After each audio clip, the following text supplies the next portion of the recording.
L'une des choses les plus importantes que j'ai apprises de mon maître spirituel,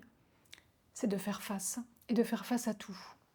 Ce que j'en ai compris, c'est que la voie spirituelle, ce n'est pas une voie qui consiste à fuir, mais c'est une voie,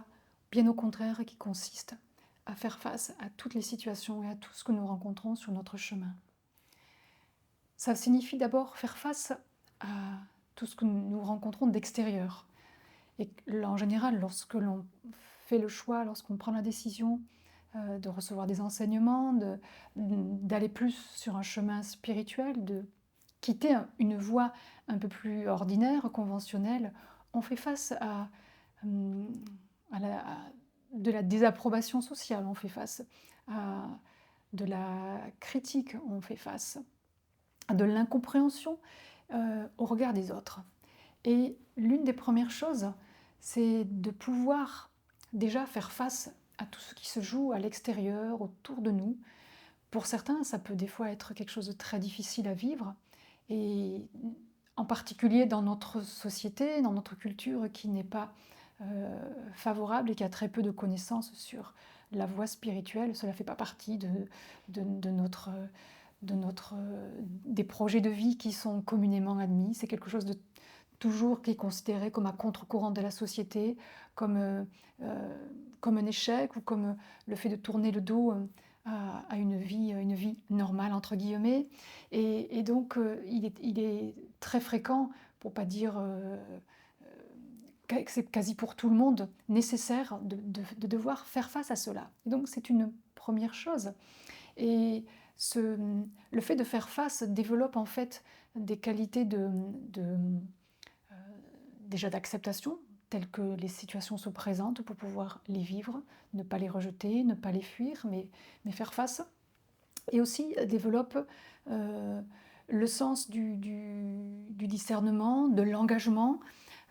Pour certains, c'est pouvoir faire preuve de courage aussi, de ne pas, d'oser affronter ce regard des autres, d'oser affirmer ses choix quand on sent que ce sont des choix qui sont essentiels pour nous, que ce sont des choix qui sont justes, même s'ils sont incompris, même s'ils créent du rejet, de la réaction, de la désapprobation. C'est quelque chose qui finalement nous fait grandir dans cette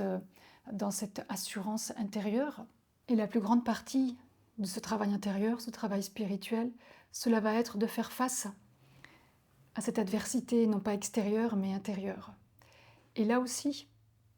cela fait partie de cette démarche, c'est être capable de regarder nos doutes, nos peurs, de ne pas leur tourner le dos, de ne pas les fuir, mais de les considérer, de bien les identifier et de faire face. Faire face à nos peurs, c'est se donner les clés, les moyens pour pouvoir les transcender. Faire face à nos doutes, c'est la manière de faire grandir notre confiance, notre foi. Faire face à nos résistances, c'est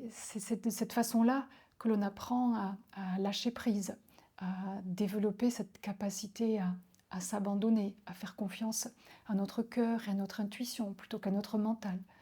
Tout cela est possible si et seulement si on accepte cette confrontation, on accepte de voir ce reflet dans un miroir, que le miroir soit notre maître spirituel, soit des personnes autour de nous, soit des situations de la vie qui nous reflètent notre monde intérieur avec ce que nous avons à dépasser, à nous libérer, à transcender. Et donc, c'est essentiel, capital, de savoir faire face. Et ça, ce sont des choses vraiment que j'ai apprises avec Swami, face à un très grand nombre de situations. Lorsque j'avais peur de quelque chose, il m'encourageait à affronter la situation pour me rendre compte au final, quand je le faisais et que je le faisais avec une certaine attitude, une approche de confiance intérieure et en sachant que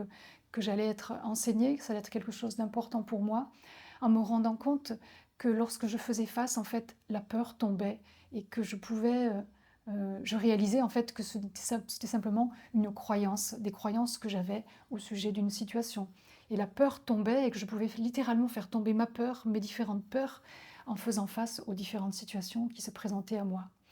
C'est vrai particulièrement à un moment qui est crucial sur le chemin spirituel et auquel tous nous sommes confrontés à un moment ou à un autre de notre parcours, c'est cette confrontation avec l'ego. Faire face à cet ego, donc en fait à cette part d'ombre en nous. Alors, je ne veux pas assimiler purement l'ego et la part d'ombre, mais l'ego, c'est à travers l'ego que se manifeste notre part d'ombre, comme l'orgueil par exemple, le, le, le manque de discernement, comme le besoin tous les besoins en fait de l'ego qui, portés à un certain degré, deviennent de l'obscurité, deviennent notre part d'ombre. Et comme il arrive toujours un moment sur le chemin où on est confronté à ça, si on n'est pas préparé et si on n'est pas dans son esprit déterminé à faire face, à ce moment-là, il y a de grandes chances que l'on tombe dans le piège de vouloir fuir, éviter de voir le reflet de ce visage qui est le visage, l'une des facettes de notre être intérieur,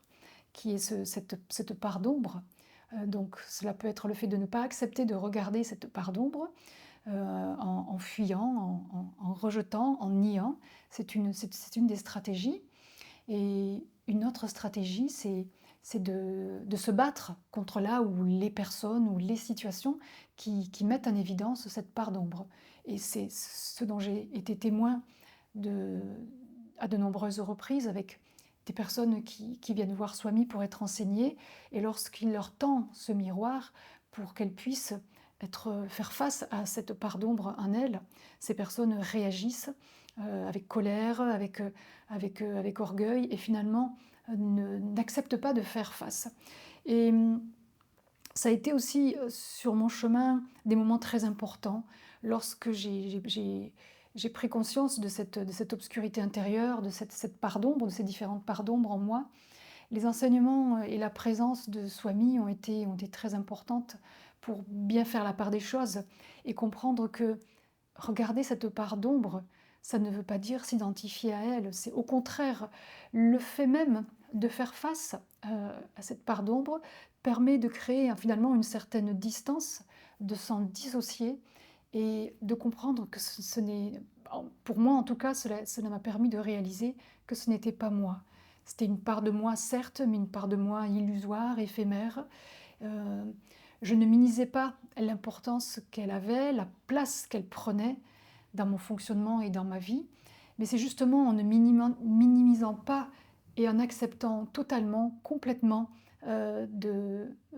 cette réalité-là, cette part d'ombre, que j'ai pu, qui est née en moi, qui a grandi avec beaucoup de force, le désir de se libérer de cette part d'ombre pour cultiver la lumière. Et c'est en ayant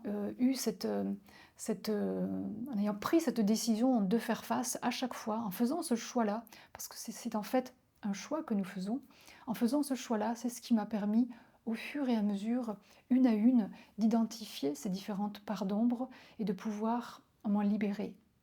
Et cela n'aurait jamais été possible si je les avais mises de côté, si j'avais minimisé leur importance, si j'avais tourné le dos, si j'avais simplement prétendu que la lumière étant à l'intérieur et que cette part d'ombre étant illusoire, si j'avais prétendu qu'elle n'existait pas. La vérité, c'est qu'elle existe sur un certain plan de conscience. Tant qu'on est incarné, qu'on est identifié à notre personnage, cette part d'ombre, elle est là, elle est présente. Pas forcément consciemment, le plus souvent, elle est là en arrière-plan, elle est inconsciente et elle peut se manifester à tout moment, dans différentes circonstances. Et la vie va mettre en œuvre pour chacun de nous des situations qui vont être des opportunités pour justement que nous puissions faire face, que nous puissions laisser émerger à la lumière au grand jour cette part d'ombre pour pouvoir la reconnaître, comprendre que cela n'est pas nous et faire le choix de la lumière, faire le choix de la conscience, faire le choix du cœur, faire le choix de l'intuition, plutôt que de l'ego, plutôt que de l'obscurité, plutôt que de ce mental qui veut toujours avoir raison envers et contre tout, envers et contre tous. Mais au final, je considère que plus que du courage, faire preuve de discernement, c'est un choix éclairé que d'accepter de faire face à cette part d'ombre, cette obscurité, car c'est ce qui va nous permettre de nous en libérer et au final de laisser la lumière de la conscience nous éclairer et nous guider. Et lorsque l'on a accepté de faire face à toute cette adversité extérieure, cette adversité intérieure qui est la plus importante, à ce moment-là, lorsque l'on est passé par tout cela,